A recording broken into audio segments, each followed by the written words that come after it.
Empirical science deals with things that we can observe or test or measure or weigh. With the word empiricism, I believe you can look it up in a dictionary. I don't have that with me now. But origins really is outside the realm of science. It goes into the metaphysical.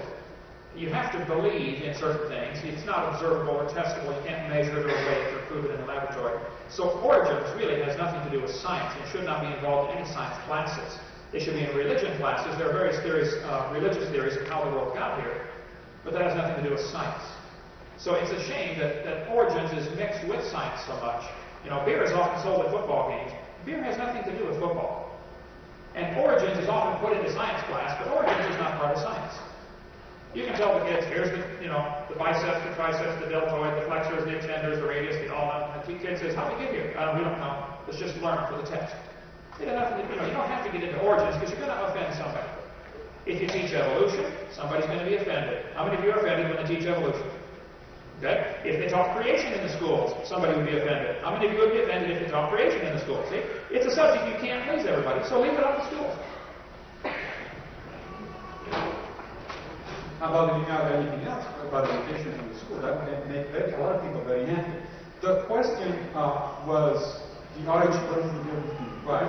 It's the pre-origin. That distinction that we found as just proposed is actually a fairly naive distinction from the point of view of science. Science doesn't work in such a simple way.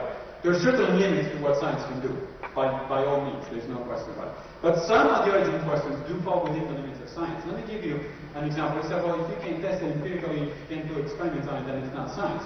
Well, by that let me give you an analogy. By the same kind of reason, you would never be able to tell who murdered somebody else looking at the clues, because you were not there, you did not see it, there is no experiment you can do it, you cannot replicate it, you cannot do anything else about it. Except, you can look at fingerprints, you can look at DNA evidence, you can look at the circumstances of the crime, you can look at whether the person is suspected to do the crime actually was at that time, and so on and so forth. That is, forensic science works by clues, by indirect clues that lead to reasonable conclusions beyond reasonable doubt. That's exactly the same way in which science works.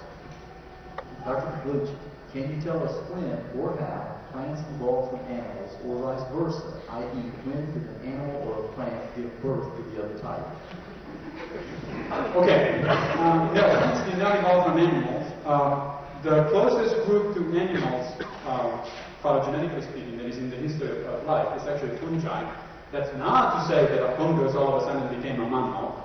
That's the way of a simplistic way of putting it.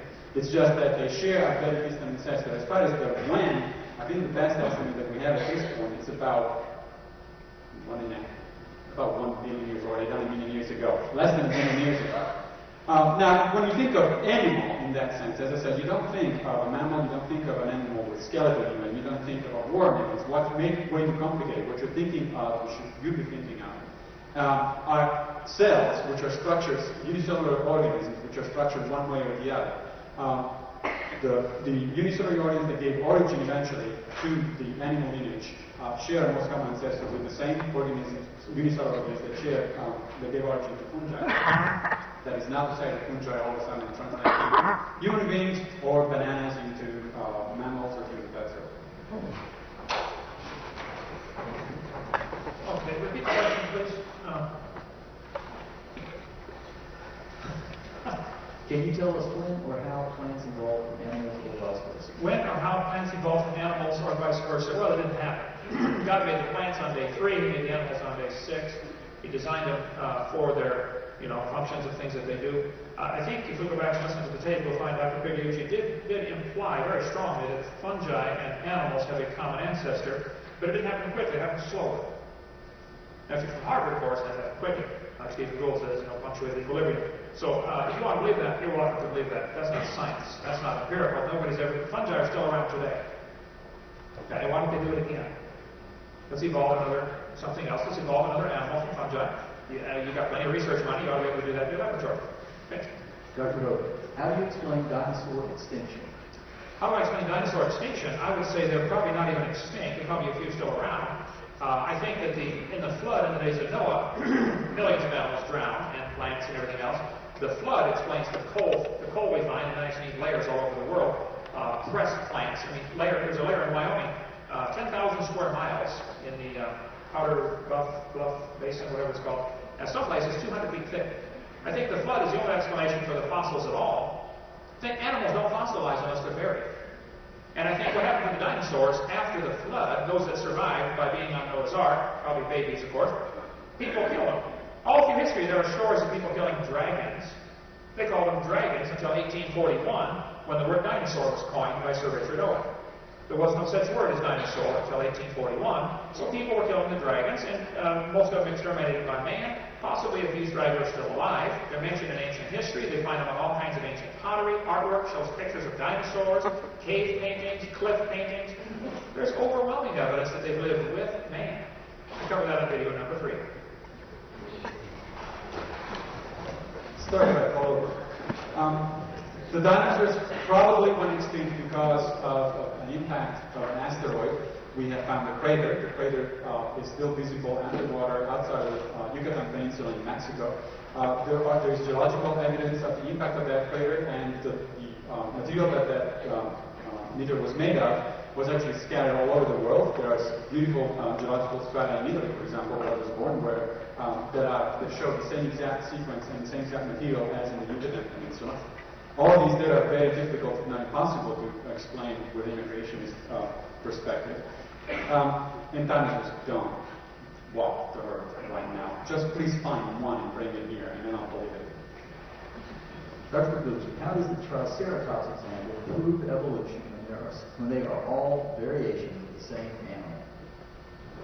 Well, that's a matter of opinions, I guess. No, they're not variations of the same animal. What do you mean by variation of the same animal? Was that a kind? Biologists consider those very different species. In fact, some of those animals are grouped into different genera, which is a higher taxonomic category of biological explanations. So, no, they're very different animals, but not only that, that tree that I showed you, of course, goes back further than when I showed you, so it links back to other things that don't look at all like Triceratops. There are other kinds of dinosaurs, and there are intermediate fossils. Now, does that prove evolution? Science is not about proof. And that's another myth that unfortunately is very common and widespread. Science is about our best ideas, our best explanation of how the evidence comes together. So, the best explanation that we have for the diversification of Triceratops is that they were related to each other. By the way, to say that because the fungi are around today, the animals couldn't possibly have evolved by fungi, is the same as saying that you couldn't possibly be your mother's son because your mother is still around. Doesn't make any sense. One more time on the question. Is it? How does the Triceratops example prove evolution when they are all variations of the same animal? The Triceratops example that he gave is different reconstructions of different bones that have been found. Probably there were a variety of Triceratops. There's a variety of dogs. I think nobody would question that a Great Dane and a Chihuahua had a common ancestor. But they look awfully different. As far as you said, you've asked the question I've never been answered. I'm going to answer it, so you can't say that anymore. What is the kind? The Bible says very clearly, the animals will bring forth after their kind. So those that originally were able to bring forth, that is, reproduce children, are the same kind. The Bible kind is those that can bring forth. I said, you asked me to answer the question, how many animals are on the ark? I picked a number, said about 10,000, and you said, I believe in fast revolution or something. Yeah. Okay. You believe all the animals in the world, including all of us, came from a rock. You believe in something that's pretty hard to believe in, from my opinion. Okay?